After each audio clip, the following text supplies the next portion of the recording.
Hi friends, we are going into class 4 of module 5, and in this class we are going to discuss transmission losses as a function of plant generation or distribution of load within units of a plant by considering the transmission losses. So in the previous case we have already neglected the transmission losses, but for urban areas this can be okay. Why? Because the transmission distances are very small. But in cases where the large transmission lines are there, the losses cannot be neglected. In some cases, it may be up to 20 to 30% of the total load. So it cannot be neglected in some cases. So let us go through a figure in which we can identify what is the need for including the transmission losses. So this is generator 1 and there is another generator 2, and there is a local load to be supplied by that is the local load is connected near to generator 2. Okay, and there is a transmission line in between 1 and 2. Okay, now uh, according to the concept which we have already studied in the last class, that is equal incremental production. So according to this equal incremental production criteria, we have to say that the total load should be shared equally by the two generators. That means if total load is PL, then PL by 2 has to be done by one generator and PL by 2 has to be supplied by the other generator. This is according to the previous criterion.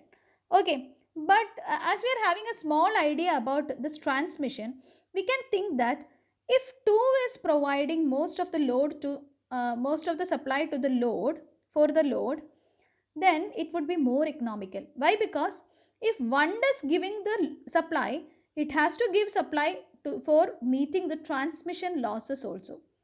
Okay, so it will be more economical if we are only considering most of the load is being done with the help of generator 2. Okay, so this is the need for including the transmission losses. So this is just a common sense. And now we are going into the criteria. So therefore the criterion of sharing the load by equal incremental production does not hold good under the conditions where transmission losses are to be considered. So including the transmission losses, we are going to discuss the optimal load dispatch problem. Okay, so the problem can be defined as minimum Ft is equal to sigma n equal to 1 to n Fn, subject to, what is the constraint here? Constraint here is Pd plus Pl minus sigma n is equal to 1 to n, Pn equal to 0. You might be remembering the previous case, there was not this term, that is PL, and here we are including PL. PL is the transmission losses. Okay, PL is the total system losses which is assumed to be a function of the generation. Now we are going to make a solution for this one. For making solution for this minimization problem, we will be using the Lagrangian function. So as studied for the last class, you can see this is the Lagrangian function f. Lagrangian function f can be represented as ft plus lambda into this much.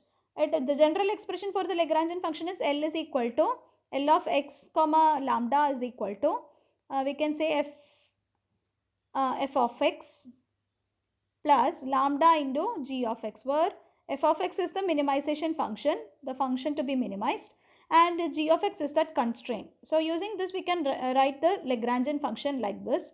Now we are going to make a minimization, isn't it? So we have to take the partial derivative with respect to generation, and we have to equate it into 0. So that is given in this step. Dou ft, dou f by dou pn is equal to dou ft by dou pn plus lambda into, while taking the derivative, partial derivative, Pd does not depend upon Pn, so the partial derivative become equal to 0. This one becomes dou Pl by dou Pn, and this one will become 1 as it is only having the variable Pn. Okay, now just elaborating this equation, dou Ft by dou Pn can be written as dou F1 by dou P1 plus dou F2 by dou P2 etc. till dou Fn by dou Pn. Okay, plus lambda into this much value. Now, dou F1, sorry, this dF1 by dP1, there is no need for mentioning all these things. Why? Because it does not have any variable as Pn. So, the only thing remaining is dou Fn by dou Pn. And now we can also mention this dou Fn by dou Pn as dFn by dPn. Why? Because both becomes same. Okay. So, dFn by dPn is equal plus lambda into dou PL by dou PN minus 1 is equal to 0. Thus, this is the equation.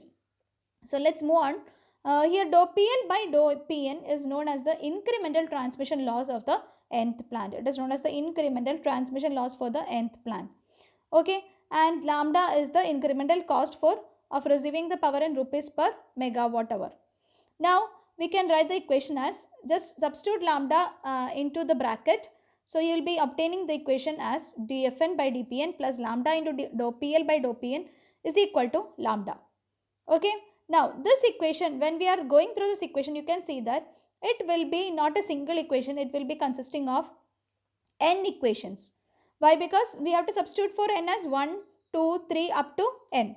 So the equation can be elaborated as dF1 by dP1 plus lambda into dou PL by dou PN is equal to lambda. Similarly, till dFn by dPn plus lambda into dou PL by dou PN is equal to lambda. Okay, so these whole equations are known as the coordination equations. Why? Because we are coordinating the transmission losses along with the incremental production cost. So this coordination equation is very important, and in this we have already included the transmission losses. And this set of equations with n equations can be, it is having actually n plus 1 variables. Which are the variables here? dF1 by dP1, dF2 by dP2 up to dFn by dPn, and lambda is also an unknown. So n plus 1 variables are there, or unknowns are there in this case. Now for solving this equation, we need one more parameter, that is PL, that is the transmission loss. And the derivation, everything for transmission loss is not being shown here. It is not to be studied now. It is a tedious calculation. So we are directly moving into the equation for PL. So transmission loss can be expressed in terms of the generation as PL equal to sigma m sigma n PM PN BMN. Sorry. PL is equal to sigma m sigma n PM BMN PN. So this m and n means it is actually the generations of the buses. Okay, and if it is a 2-bus system, then m will be equal to m and n will be given the value such that the 2 buses are there. So 1 and 2 will be given for the buses. Okay, now there are only 2 buses system if it is a 2-bus system. Now PM and PN are the source loadings, that means the buses, and BMN is the transmission loss coefficients. Transmission loss coefficients, it is a matrix. This one is a matrix, this one is a matrix, and this one is also a matrix. Okay, this will be a row matrix, and this one will be a column matrix, and this will be the matrix with degree m by n. Okay, now BMN is the transmission loss coefficients. So these are the loss coefficients, and these are the generations or source loadings. Now this formula is actually derived under 3 conditions that you can just go through. It is not much important in our topic.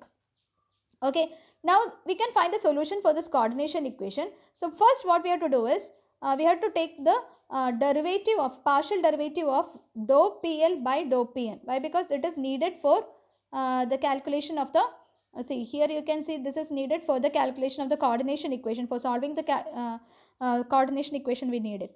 So we are taking the derivative using, from the equation 3, we are taking a partial derivative dou PL by dou PN. And in this case, as we already told that when the equation is sigma PM MN PM BMN PM. So at one condition, sorry, PN. At one condition, this M and N will be equal to, it will become equal at one point. And what happens is then it becomes Pn square. We can write it as Pn square. So taking the derivative, we will get it as 2 into sigma m Bmn Pm. So this can be also found out by just elaborating the equation 3. You can write it down for an example. If you take it as 1 and 2 bus system, you can try to elaborate and find whether the equation becomes same as 4 while taking the partial derivative. Okay, and we have also all studied one more equation from the previous topic, that is dFn by dPn is equal to Fn and Pn plus Fn, that is equal incremental cost of production. So these two equations are there for us.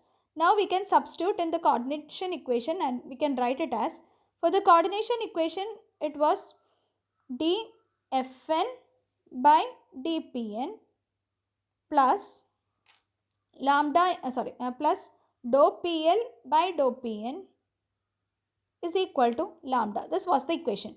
So substituting for dFn by dPn from equation number 5, that means this part. So here you can see this is the dFn by dPn. Now dou PL by dou Pn can be substituted from this one. So it is sigma lambda, lambda is the lambda into sigma m to this value. Okay, now the remaining is lambda. So by substituting in this one, we will be getting the equation like this. Now we are going to split this sigma component into two parts. One is having the n value. If we are having the m value equal to n, there will be one such value, isn't it? So sigma m is equal to n, that condition can be taken to one side and the other remaining terms are taken to the other side. So your equation becomes Pn into, Pn is taken as a common and it is taken outside. So Fnn plus 2 into, there is a condition when both becomes same, that is m will be equal to n. So what will be value? 2 bnn, Pn will be there. Okay, so that Pn is taken outside and the remaining term is 2 sigma lambda bnn. Okay, and the remaining term in this one will be is equal to lambda into sigma. What is the remaining term here? You can see the lambda into sigma m not equal to n. We are not considering that n term now. It is taken to the left side. So the equation becomes minus lambda into sigma 2bmn into pm, where m not equal to n. Okay, now using this equation, we can go into the solving of Pn value. Pn is equal to, now we can, from this one we can take Pn outside as Pn is there. So you can take Pn to this side. The remaining term here is lambda is there. I forgot to mention the lambda here. So the lambda value is there, as well as Fn also can be taken on the right, to the right hand side. So this equation, now you can find Pn as, you can take this one towards the denominator of the right hand side and your equation becomes Pn equal to this sixth equation. Okay, so this is our solution, or we can say this is the generation for, not solution, it is the generation of the nth unit according to this criterion. That is, by including the transmission losses, the generation should be like this. Okay, now we are going to find the solution for this iteration, for this optimal minimization problem by making a iterative procedure. Okay, let us go through that flow chart now. It is almost similar to the previous case, only some things have to be added. Okay, so start with reading the values of Fnn, Fn, Pd, Pn minimum, Pn maximum. Okay, now we have to assume a suitable value for lambda. Okay, and determine the Pn according to the incremental cost of production. We have to determine the value of Pn according to the incremental cost of production. That is, normal case we have to take it as in the previous case dFn by dPn. We have to find it out same as in the previous case, equal incremental production. Now what we have to do is we have to first make the first iteration, that is k is equal to 0. Set the bus number as 1 and calculate the generation according to, including the transmission losses. We have to find the generation Pn.